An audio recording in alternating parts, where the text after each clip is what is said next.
release. So I like missed my shot. Well, I had a chance, but I was like, I got a little too a little drunk the night before. Yeah. but yeah, we got Razor and Walrus. Yeah. I thought so when they were singing down, I thought this was going to be a Bayonetta, but I remembered that Razor doesn't really like playing the mirror too much, so instead he goes back on Sheik. Yeah, I remember he has a secondary Sheik. Yeah. Oh, but Walrus right now doing a majority of the work. As Bayo does, you know, he confirmed that side B into a couple of up airs, I think, in a back air as well. Yeah, like this matchup, it's all dependent on whether or not she can kind of just keep the momentum and just hold on to it for the majority of the game. Because Bayo can basically just get combos and get damage on Sheik so easily that it's very easy for Bayo just to kind of snowball Sheik as the game goes on. That makes sense. I mean, like, Bayo, she's like a touch of death character. If she touches you, you may die, you may not. Yeah, depending on how good, you know, the Bayo has rage, knows which way you're going. As for Sheik, again, like you said, that was a sick bouncing fish. that was good for her. was that diagonal needles? Yeah. That was hot. But yeah, like I said, like Sheik, you know, stray hits, you know, she gets combos, but they're not like finishing moves, you know what I mean? Yeah. Unless she gets like those confirms. Yeah, Razor, smart holding shield. He knows Bales likes to up Yetta shield like at any time. Yeah, so he's keeping his space and just kind of keeping it smart. Right. Yeah. You see a lot of Sheiks also just hang back on needles once they have the percent lead or the stock lead. They just, okay, that's a little bit of an aggressive option. Yeah.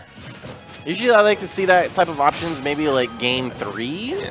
But if you share cards now, I mean, he might be ready for that later if you try to go for it. But that also could have been a misinput. I'm surprised that I'm actually surprised that Walrus didn't punish like as hard as he could have. Back air. Oh, he almost got a double back air. Yeah. Certain situations, Bayo just can kind of jump out of that string. That was super tricky from Walrus. He almost caught Razor trying to punishing the double ABK. All right, forward throw taking it. Bayo with rage. Bayo with just a little bit amount of rage. That's gotta be so taunting, man. Like, yeah, I mean, it's one of those things where you gotta keep your composure when it happens, because yes, you get bats within. Yeah, you kind of just your panic. conversion doesn't follow through, and all of a sudden they now have the upper hand because they're of their positioning. Ooh, nice pivot grab. So it's one of those situations where once it happens, you're just like, okay, it happened. Back air didn't connect, but he follows it up with the up B, almost getting him at the top. Forward throw. I thought he was gonna up air. Probably looking for a mix-up. Oh, he needs to get off that platform like, real quick. If Bayo gets a grab and she forward throws, you're pretty much dead. No punish on the witch time was a little bit too far up. And he was too high up with those diagonal needles, couldn't convert with the bouncy fish. Yeah. Maybe trying to think about catching him on the way down. Down tilt not going to catch him at the ledge. Oh, I thought he was going to run up smash. But that takes it. Yep. Wow. Footstool down air. Some wacky stuff. Yeah, Walrus likes to go for that stuff. I mean, at that kind of high percent, it's a good option because it basically presents a tech or die situation. Because that slam on the down air, it's super fast. You gotta be ready for it. Yeah, you can tech it. You just got to be really, really quick with the tech.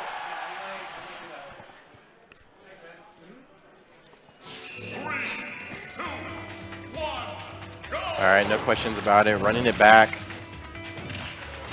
It's so scary when Bales get a fair one off stage. I mean, because like honestly, on this stage especially, because it can lead to just so much, and all those reset situations, all of them happen in the air. You got to react to where you're going. You're like, do I waste my jump now and try to get out of it, or is it gonna get snagged and I'm gonna just die from an early game?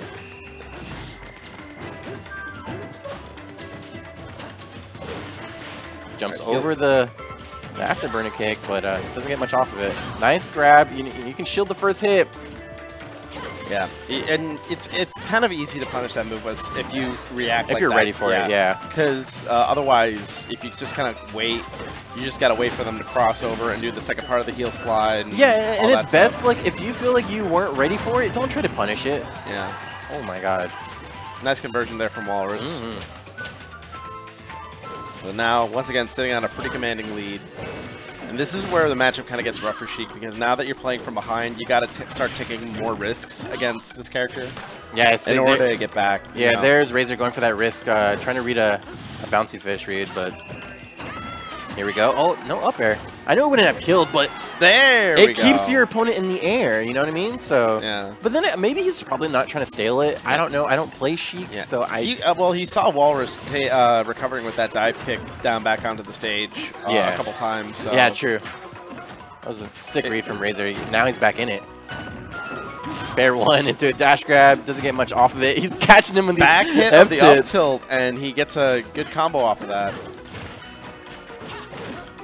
Walrus. He's like, I dare you to bouncy fish. I mean, you got to play really cool by ledge at this kind of percent, because if you make a wrong mistake, you can die. Yeah, like Walrus can throw out Witch Time and you're dead. Exactly. You got to like look out for that, especially when you're at a percent where all it really takes is one Witch Time, and Bayo can get you up to enough damage to kill. Yeah.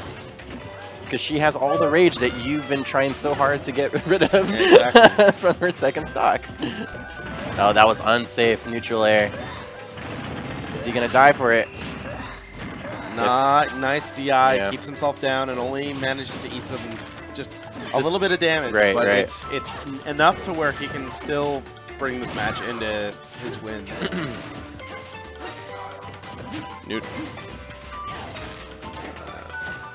Hanging back. Razor's now just kind of being on the defensive side here. He gets it, but he gets the fair. If that was a little bit more off stage, that would have killed him. That 100% would have killed. For sure. Now Walrus trying to go for these back airs. Oh, doesn't go to ledge. He's gonna suffer some lag because of that. Yeah, Walrus does not. Oh, it runs off in ABKs. That was a very brave afterburner kick. I think because if that was a little bit late, that would have clipped him. That would have been the game. Yeah, I knew it, dude. Every time you're at ledge, Bales are gonna go for the grab, dude. Like you gotta, you know. Now both these players are being really defensive. Yeah, I'm surprised Razor went to that ledge right there. Oh, the patience from both of these players. Oh, the DBZ! No. But it was in favor of Razor because he was at center stage. Yeah, that trade didn't work out for Razor, but Walrus is going to take that 2-0 in a very, very good nail biter of a game. Yeah, that was close. But man, yeah, Razor having to do a lot of his work from loser's